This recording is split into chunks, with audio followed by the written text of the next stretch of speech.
Hello, everybody. Good morning. It's Carmelina again. How are you today? I hope you're having a great day.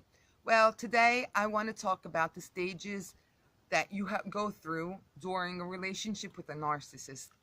Well, if you're like me, if you're now ending this story, this relationship with the narcissist, you're probably going on internet and looking at all the videos that you can find about this subject and everything. And we all say the same thing. There are 4 or 5 stages of a relationship with a narcissist, and that starts with the golden stage, that stage where everything is perfect, called love bombing. And after time, that stage is we pass to devaluation, where you're confused and everything that you do doesn't satisfy that person anymore. And those are the same things that you did at the beginning of the relationship. So I call it the confusion stage. After that, there's the replacement that you probably don't know that's happening, but believe me, you're being replaced by another person. After that, you have the discard stage, and that's where they just throw you away like trash and like you never existed. And the 5th stage is the Hoover stage. So let's start from the beginning. Let's start from this love bombing stage, okay? So you know this person, you meet him, and he seems perfect. He starts, the relationship starts so fast. They're sending you poems and they're saying that you're the love of their life when you didn't even know him a month before. And when he saves your phone number on his smartphone, he lets you see that in his contacts you are love. He wrote love rather than your name. Then after, you'll find out that you were love. There was heart, there was soul, there was life, and there were all these names. And so in that stage of the relationship, you're perfect. You are perfect. You can't do anything wrong for them. Everything you do is so perfect. You're this perfect person for them, and they start wanting to construct something with you for the future, and they're talking like to everybody about you, and that you are so wonderful, and that their ex was so crazy, and you can't believe that somebody left him. You can't believe that somebody treated him so bad. So he's wonderful. He would do anything for you in that stage. I remember that I lost my smartphone, and the day after I had a new smartphone at my house. Or I had a shop, and he helped me with the works and everything. He was always there. And I was like, oh my God, I can't believe that woman left him. She had to be a bad person. How can a person leave somebody like this?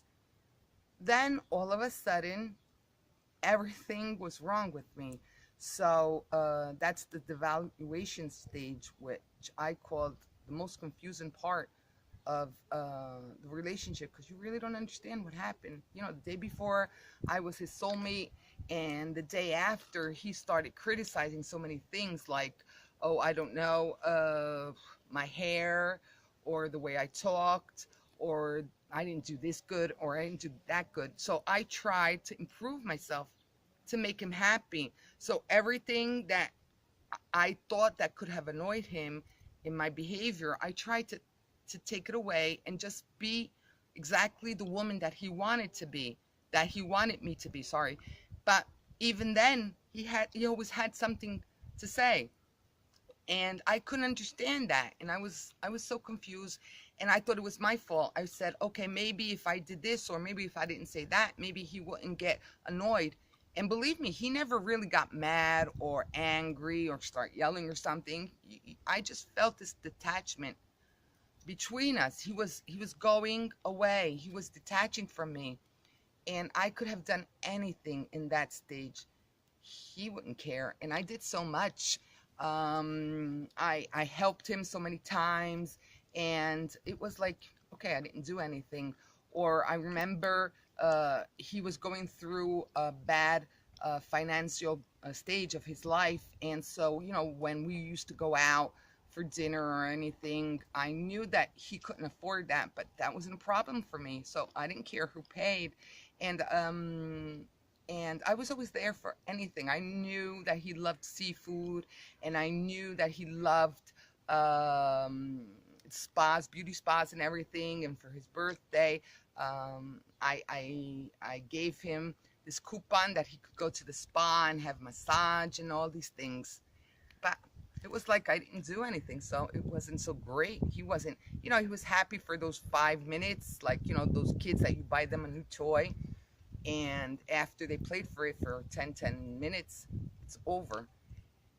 And then that's when replacement comes in. That's the third stage. And you don't know that, but believe me, I guarantee whatever you want, that there's a new person, a new toy that's there for him, and he starts playing with that. And all the things that he did in the beginning with you, all his energy, all his time is concentrated, is focused on this new person. And that's why you're getting devaluation, because he doesn't have time to waste with you. He knows that you're there. He knows that you're always going to be there. I remember that he would disappear all of a sudden, and I wouldn't hear from him for a week or something. And I was like, what happened? And after a week, he only, those stupid messages with, hi, how are you? And I was so confused. And I had to listen to my sixth sense, because I knew there was something wrong there. And that's when I started to become, like James Bond, searching for something, wanting to know why, trying to find the answer. And when I finally had the proofs, because I took his smartphone one day and I looked on his text messages, and oh my God, you can't believe what I found on that. And I remember that day we were in a cottage house. There wasn't anything around us but only that house and country all over the place. And so I heard a bell, like, a church bell. And I said, what is this? And he said, maybe, the bells are ringing at the church. And I was like, there's no church around here. And so we were in bed, and 5 minutes before, he told me how much he loved me and everything. And I got up and went into the kitchen to get a glass of water. And I know I shouldn't have done that, but something was wrong. The pieces didn't go together. So I took his smartphone and I looked at it, and I can't believe the same exact words that he used with me, he was using with another person. And so I remember I had his smartphone in my hand, and I was looking at it, and tears came down my face. And I didn't come back to the bedroom, so he suspected something. And I saw him running in the kitchen, and he saw me with his phone in my hand with my tears and everything. And do you know the only thing he said, what he said was, I never took your phone in my hand. I never did that. I never looked at your phone. And I said, yeah, there's two reasons that you never did that. Or you don't care, or you can't find anything. And so he didn't apologize. He didn't do nothing.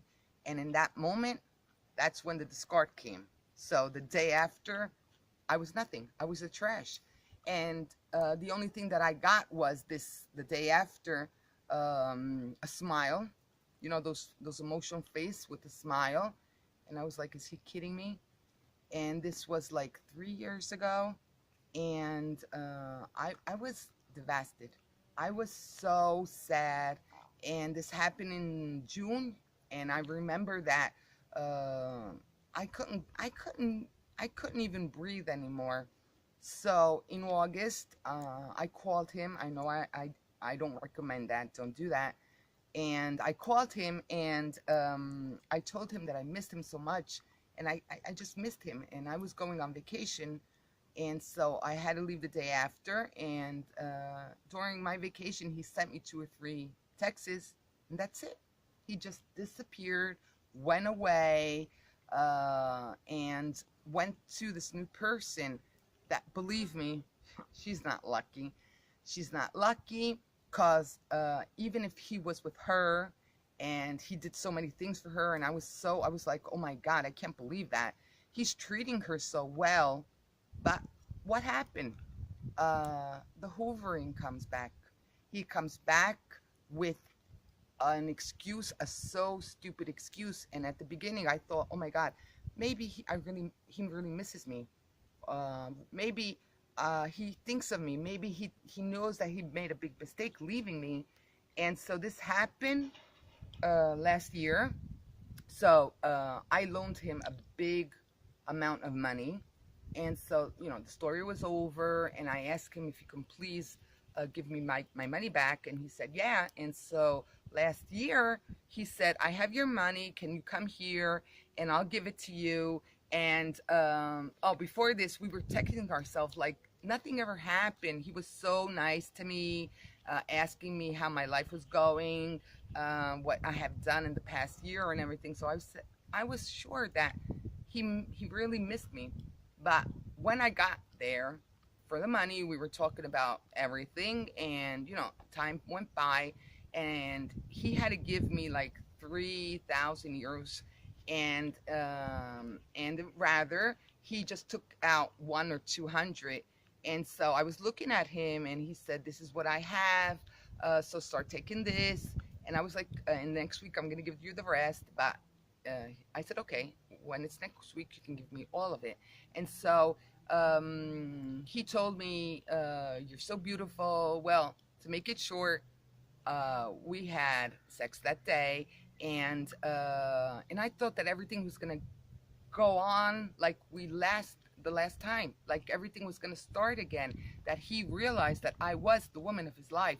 But rather, we had this hour together, and guess what? After a half an hour, he blocked me again on whatever you can be blocked on, and never heard from him again. So these are the stages that you're gonna go through. And I'm sorry to say that if they ever come back, and they will come back, don't ever believe, don't wait there for them to come back. Try to work on yourself. Try to learn and experience from what you went through, because even if they come back, it's not because they have remorse. It's not because they think that you are the person of his life, and you can do whatever. You can even walk on water for them. You didn't do anything for them. They get bored, and that episode of last year with me is only because he was bored, and he had the opportunity to do that, and he just did that. He did it. And my mind was, okay, that's great, that's fantastic. He doesn't love her, he loves me. I was right. No, he doesn't love me, he doesn't love her, he doesn't love anybody. The only person that he loves, and I'll always say this, is himself. And that's the only person that he can love.